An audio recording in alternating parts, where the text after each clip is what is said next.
दोस्तों, एक फ़ोटो मैंने कल लगाया था और ये कहा था कि बिहार सरकार को घुटने पे ला दिया। साथ ही लिखा था कि 7 महीने के संघर्ष के बाद मिली जीत।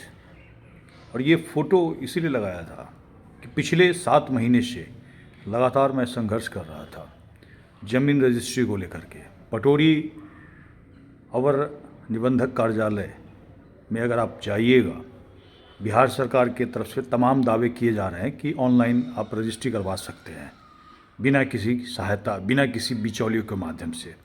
अब चूंकि बिचौलियों के माध्यम से मैं नहीं गया था, बिचौलियों के माध्यम से जाने के बाद एक रजिस्ट्री का 15,000 रुपया यहाँ की जो रजिस्ट्रार है वो लेती है। तो मैं डायरेक्ट गया, पैसा मुझसे लिया नहीं गया, बल्कि ये कहा जा रहा था कि भाई बिचौलियों के माध्यम से आइए, ताकि उनसे वो जो सेटिंग है उसके तहत पैसा ले सके। दूसरा ये चीज़ था कि पूरे बिहार के अंदर अभी अगर आप कोई भी खेती का ज़मीन रजिस्ट्री कराने जाते हैं, जिसमें कि एक फसला भी हो सकता है, 2 फसला भी हो सकता है, अगर 5 डिसमिल से कम ज़मीन है तो ये लोग क्या करते हैं, उसको आवासीय में रजिस्ट्री करते हैं। जबकि मेरा सवाल ये है कि जिस तरह से लोगों की जनसंख्या बढ़ती जा रही है, ज़मीन घटता जा रहा है, उसी हिसाब से कल को किसी को 2 डिसमिल भी मिल सकता है हिस्से में, किसी को 1 डिसमिल भी मिल सकता है। तो आप ये बताइए, जहाँ पे हमारे धमोन चौड़ में अभी पानी लगा हुआ रहता है, जिसमें 6 महीने पानी होता है, तो एक फसल होता है, तो एक फसला का हम आवासीय में क्यों कराएं? एक फसला का ही रेट हम देंगे और जो सरकार ने MBR तय किया उसके हिसाब से देंगे।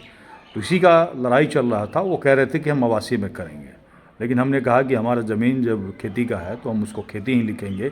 एक फसला है तो एक फसला लिखेंगे, 2 फसला है तो 2 फसला लिखेंगे। उसके बाद अगर हमारा विकासशील है तो विकासशील लिखेंगे और आवासीय है तो आवासीय लिखेंगे। और ऐसा करके मैं ले गया था।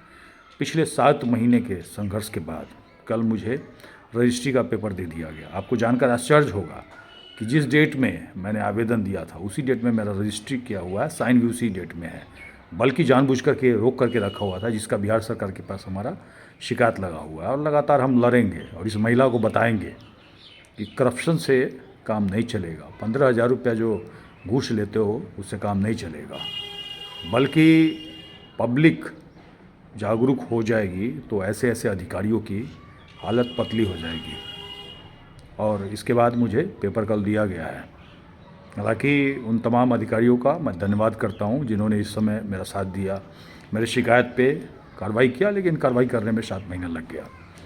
अब दिल्ली से बैठ करके यहाँ लड़ना संभव नहीं था, लगातार लड़ना पड़ा।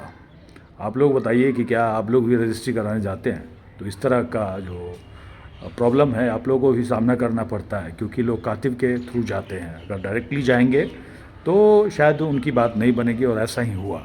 लेकिन लगातार संघर्ष करना पड़ा, उसके बाद जा कर के हमारा रजिस्ट्री हुआ। आप सभी लोगों का बहुत बहुत धन्यवाद, जिन लोगों ने कल से बधाई देने की शुरुआत की है या फिर दे रहे हैं। क्योंकि संघर्ष को जीत मिलती है, भरोसा रखना होता है, पेशेंस रखना होता है, और इसी के तहत ये जीत मिली है। पटोरी का जो अवर निबंधक कार्यालय है, वहाँ अगर जाएंगे तो वो महिला 2 बजे से पहले कभी नहीं आती है, अगर आप रजिस्ट्री कराने गए होंगे। क्या ये बात मैं सही कह रहा हूँ?